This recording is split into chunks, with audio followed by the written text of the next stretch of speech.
Guys, sa panahon ngayon ay kailangan natin magdoble ingat dahil ang mga scammer ay magagaling na. At wag na wag kayong basta-basta magkiklik ng link or papasok sa kung saan-saang website. Dahil aakalain mong legit na mga link at website ang mga scammer. Dahil halos kapareho na sa ibinibigay or sinesend ng mga legit na company or mga bangko. Lalo na kapag clinic nyo ito ay may pinapasign up sa inyo. Iwasan nyo ang ganito guys, dahil baka magaya kayo dito kay Kabayan. I got scammed. Afternoon ng July 1, recently lang. So, kakatapos lang ng team building namin sa company. And napag-decide namin ng mga business partners ko na pumunta ng Tagaytay para magbulalo and mag-coffee. Para dun yung ituloy namin yung meeting namin for our sub-team. So, habang nasa biyahe, papunta sa Tagaytay, biglang nag-text sa akin. Biglang may nag-text sa akin. And legit to na ang ginamit is yung Globe. Kung alam nyo yung mga nagte-text sa atin na mga promos sa Globe, diba, yung mga updates and everything, dun siya galing. And yun, sabi dun sa text is, meron akong points na mag-e-expire and i-redeem ko daw kasi mag-e-expire na daw talaga siya. So ako naman, thinking na dahil ito galing to sa Globe, kinlik ko yung link na provided dun sa text. And ayun, dinirect ako sa isang website na lumalabas dun kung ano yung mga rewards na pwedeng pagpilian. Meron dun Bluetooth headset, meron dun parang AirPods na hindi siya Apple AirPods pero something like that. And may OTG and meron pang iba. So, para daw makuha mo siya, i-redeem mo yung points mo plus magbabayad ka ng 9 pesos something lang for that. So, ako naman, nilagay ko yung details ko kasi ang option lang dun para magbayad is debit card or credit card. So, nilagay ko yung details ko and details ng credit card ko. Ayun. Actually, nung medyo magpo-proceed na talaga ako, medyo napadalawang isip pa ako eh. Kasi sabi ko, legit kaya to? So, hindi ko pa tinotally confirm yung transaction. Bumalik ako dun sa text, dinouble check ko kung Globe ba talaga yung nag-text. And totoong Globe talaga siya guys ha. Kaya sabi ko, siguro legit naman to. And ayun, bumalik ako dun sa link, kung saan ako na-direct nung una nung link, bumalik ako dun. And I have to put yung OTP na it will expire sa loob ng 1 minuto. So, biglang may tumawag din, bago ko nga i-input yung OTP ko, biglang may tumawag. Hindi ko maalala kung yung sister ko or yung mother ko. Naalala ko na, sister ko. So, ina-update niya kung ano yung nangyayari sa kanila. Kasi kasama niya yung mga kids ko. Hindi kasi namin sila na isama sa team building. So, after nung call, bumalik ako dun sa link. And malapit nang matapos. Medyo nagtaka nga ako kasi sabi ko, parang patapos na. Yung countdown. Pero nandun pa din siya.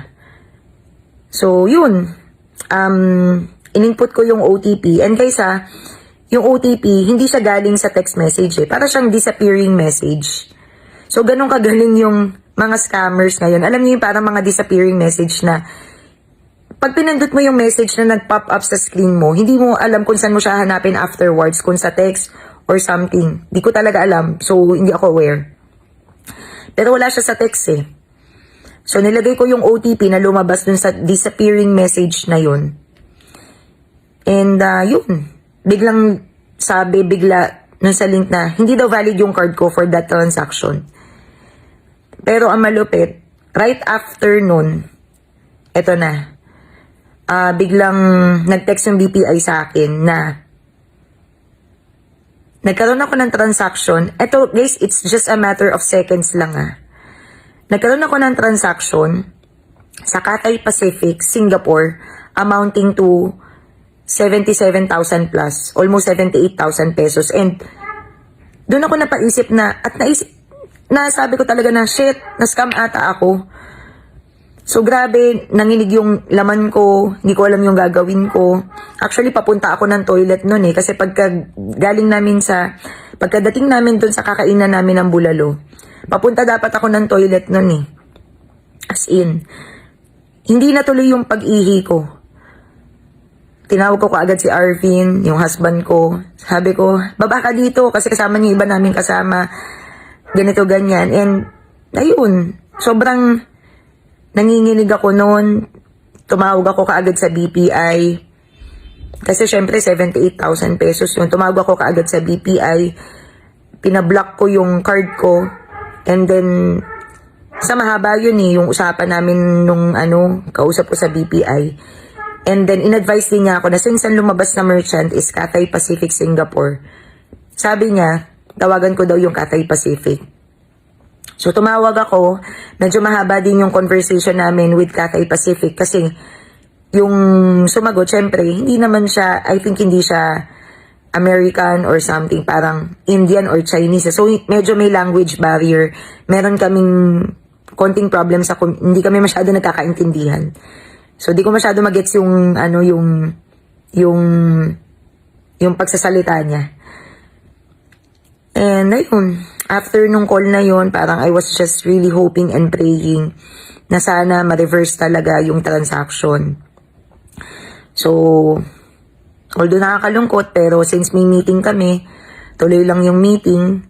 We had coffee sa Tagaytay.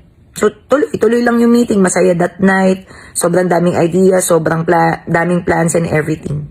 So, that was July 1. And ngayon, 3 days after, kaya I am making this video. July 4, pag-check ko ng aking BPI app sa phone. Kasi nung mga nakaraan, siya ko yung BPI app ko, wala yung credit card eh.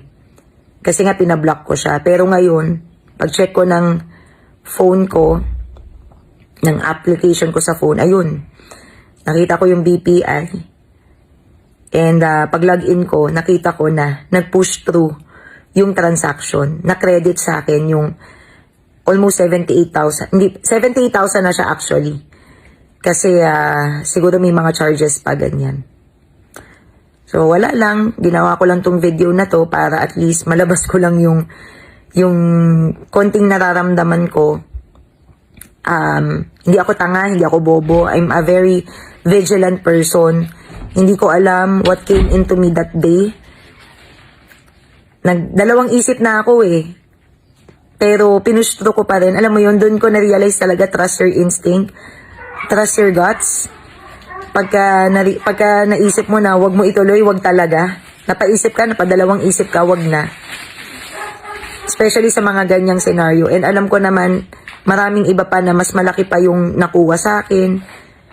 'Di ba? Mas malaki pa yung na-scam. Pero syempre, 78,000 is still 78,000. Medyo malaking pera pa din naman siya.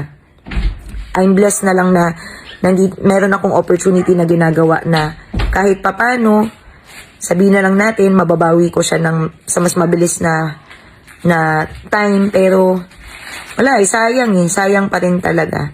So yun, I'm just posting and making this video para at least awareness lang din sa lahat. Wag na wag kayong magkiklik ng kahit anong link. Please, utang na loob. 'Di ba? Basta bago ka mag-push through or what sa mga link na ganyan, tanong muna kayo. So, ayun lang, 'di ba?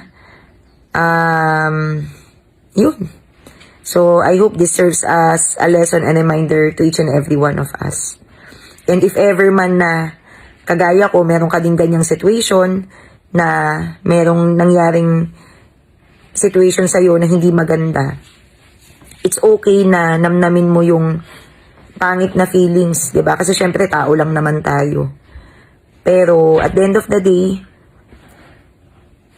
piliin natin mag-focus dun sa solution rather dun sa problem. Kasi, wala, ganun talaga eh. Sometimes, yung mga lessons na matututunan natin sa buhay natin is galing talaga siya sa masakit na pangyayari. And, hindi lang kasi ito yung first time na sabihin na lang natin, natuto ako na napagastos ako ng malaki. So, ito yung sabihin na natin first time na legit na na-scam ako. Pero before, meron din naman ako mga experiences na may natutunan ako na I lost a really big amount of money. Actually, mas malaki pa yung mga dati. Pero ngayon, medyo it hits just different talaga kasi nangyari siya ngayon. Syempre, yung situation ko iba na. Tapos, naisip ko yung pera na yun, sayang. Pandagdag sana yun sa school ng mga kids kasi syempre, hindi naman mura yung pagpapaaral. Pero again, sometimes ganun yung mangyayari, 'di ba? Dadating ka talaga sa may mga may experience ka mga ganung situation na you will lose money pero may matututunan ka. So, ang gastos no na matuto sa panahon ngayon. Pero wala. Ganun talaga. I'm not saying na it's okay. Pero, life must go on. Focus na lang tayo sa solution. Trabahuhin na lang natin. Hataw na lang tayo para mabalik yung nawalang pera sa atin. Pero, I will still try to dispute it sa BPI and mag-follow pa ako sa Cathay Pacific. Pero, kung talagang hindi na siya mababawi, well, ayun. Wala. Ganun talaga. Life must go on. Additional na naman to sa mga lesson learned experiences sa buhay ko. So, I know yung ibang mga kasama ko magugulat siguro pag napanood yung video na to kasi nagkita-kita kami after ng July 1. Yung iba ko pang kasamaan, parang wala naman nangyari, okay naman ako. Ganun talaga minsan, 'di ba? Minsan kahit may problema ka, kailangan talaga hindi mo siya dapat dadamdamin masyado kasi wala, meron pa tayong mga ibang kailangan gawin sa buhay natin. So, yun lang. Thank you for watching. Pasensya na kayo, walang ayos kasi talagang raw As in, ngayon lang, pagkakita ko ng application ko sa BPI, syempre, nalungkot ako. Tapos yun, naisip ko na gawin tong video na to. Halos ganito din ang nangyari sa isang SSS pensioner na may clinic na link at website at pina-sign up at dito naman ay may pina-download sa kanya ang tumawag sa kanya na nagpakilalang taga SSS. Pero dahil dito ay nalimas ang kanyang pera. Alala naman po, huwag basta-bastang maniwala sa mga natatanggap na tawag para iwas scam. Ganyan kasi ang nangyari sa isang nalimasan ng life savings matapos daw siyang utusang mag-update ng app sa cellphone ng nagpakilalang taga Social Security System o SSS. Nakatutok si Ian Cruz.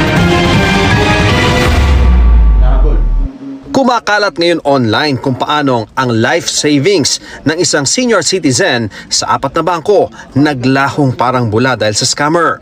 Kwento ng anak ng biktima sa kanyang social media post, alas 11 ng umaga nitong Huwebes nang makatanggap ng tawag ang kanyang ama mula sa isang babaeng nagpakilalang empleyado raw ng SSS. Sinabi raw ng babae na may update ang SSS app at hindi na kailangan pumunta sa branch para makakuha ng Payment Reference Number o PRN na nagkataong kailangan noon ng kanyang ama. May ipinadala raw na link sa email ng ama para ma-download ng app na kailangan daw i-install. Bandang tanghali, hindi raw niya matawagan ng ama kaya pinuntahan niya ito. Pasado 1:00 ng hapon, hindi pa rin tapos ang pag-install ng app. Doon na raw siya nagduda na baka raw scam ito. Hindi raw niya ma-off, reset o kaya ay makapag-screenshot sa phone ng ama. Tumigil ang app installation nang tinanggal niya ang SIM. Agad nilang chinek ang kanyang bank accounts. Nalimas na pala ang pera sa mga bangko ng ama. Kahit daw wala siyang binibigay na personal na detalye o one-time password o OTP.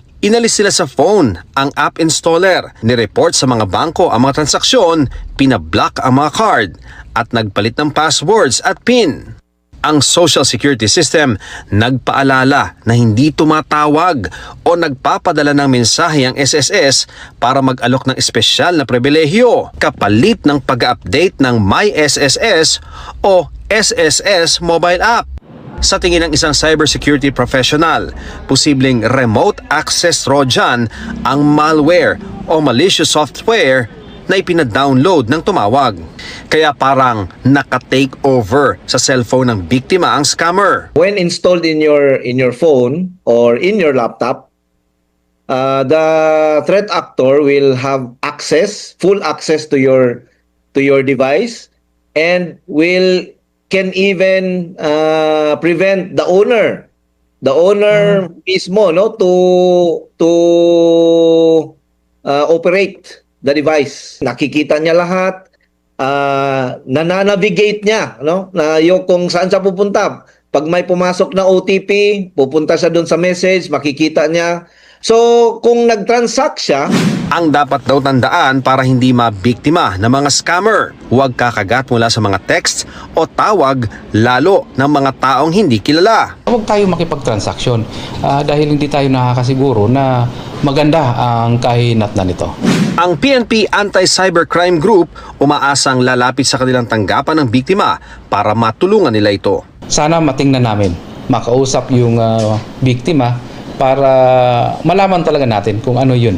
Huwag po basta-bastang magbukas ng link o mag-download ng app, baka software yan na kayang kumontrol sa inyong smartphone.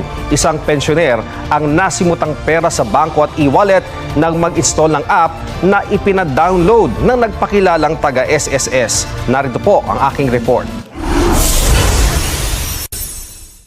Viral ngayon sa social media ang post ng isang netizen na nagsasabing nasimot ng scammer ang anyay life savings ng kanyang amang pensyonado. Kwento ng netizen, bandang alas 11 ng umaga noong Huwebes, may tumawag sa ama niya na babaeng nagpakilalang empleyado ng SSS o Social Security System. Nagkataon daw noon na nagloloko ang SSS app sa cellphone at kailangan ng kanyang ama na malaman ang kanyang SSS Payment Reference Number o PRN. Sabi raw ng babae, may update sa SSS app at hindi niya na kailangang pumunta sa SSS branch para makakuha ng PRN. Nag-email daw ang babae ng link at ginabayan ng ama sa pag-install ng sinabi niyang app. Nag-abiso pa raw ang babae na huwag patayin ng cellphone at hintayin matapos ang installation ng app bago ibaba ang tawag.